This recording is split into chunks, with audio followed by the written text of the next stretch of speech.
રાજકોટ મહાનગરપાલિકામાં ભૂતકાળની અંદર ભારતીય જનતા પાર્ટીનું શાસન હતું અને સ્થાનિક સ્વરાજની ચૂંટણી પૂર્ણ થયા રાજકોટની જનતાએ પાછા સત્તા સ્થાને ભારતીય જનતા પાર્ટીને લોકોએ બેસાડેલા છે. વિરોધ પક્ષ તરીકેની જવાબદારી રાજકોટની જનતાએ કોંગ્રેસના સિરે છે. ત્યારે ભૂતકાળની અંદર પણ અમે ભારતીય જનતા પાર્ટીના ભ્રષ્ટાચારી શાસન સામે લોકોનો અવાજ મજબૂત રીતે મૂકતા હતા. એવી જ રીતે વર્તમાન ભારતીય જનતા પાર્ટીની જે નવી બોડી આવી છે એમની સામે પણ અમે રાજકોટની જનતાના પ્રશ્નને વાચા આપવા માટે હર હંમેશા અમે લડતા રહીશું. આપે જે મને પ્રશ્ન કર્યો કે ભારતીય જનતા પાર્ટીની 5 વર્ષ પહેલાની મેયર, સ્ટેન્ડિંગ કમિટી અને સમગ્ર બોડી ભારતીય જનતા પાર્ટીની રાજકોટ મહાનગરપાલિકા એ લોકોના હાથ નીચે જ આ કામ મંજૂર કરવામાં આવ્યા છે.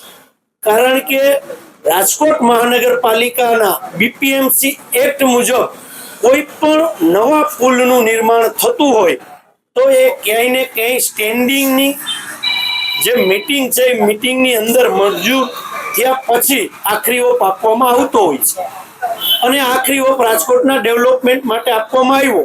પણ દુઃખ સાથે કહેવું પડે છે કે એ જે આખું કામ થયું છે અને ભૂતકાળના મેયરે શું કર્યું ચોથી જાગીર અને રાજકોટની જનતા પણ જાણે છે.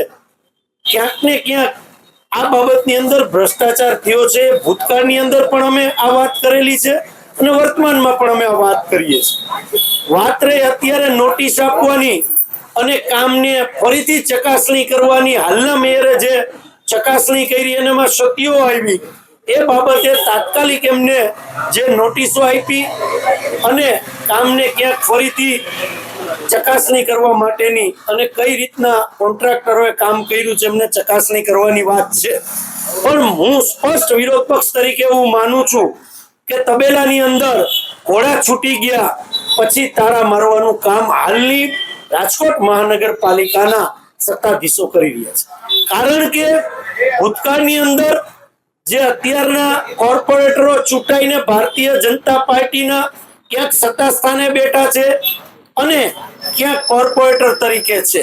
આ જ લોકો 5 વર્ષ પહેલા ચૂંટાયેલા હતા ત્યારે રાજકોટ ભારતીય જનતા પાર્ટીના ઉચ્ચ કક્ષાના ધારાસભ્યશ્રીઓ હોય, સંસદ સભ્યશ્રી હોય કે રાજ્યસભાના સાંસદ હોય અને ગુજરાતનું ભારતીય જનતા પાર્ટીનું જે સંગઠન છે પછી એ ભારતીય જનતા પાર્ટીના પ્રદેશ પ્રમુખ હોય ત્યારે કેમ આંખ મીચોમણા કરવામાં આવેલા હતા એ વાત પ્રશ્નાર્થ ચિહ્ન ઉભો કરે છે અને આ રાજકોટની જનતા પણ સારી રીતે જાણે છે.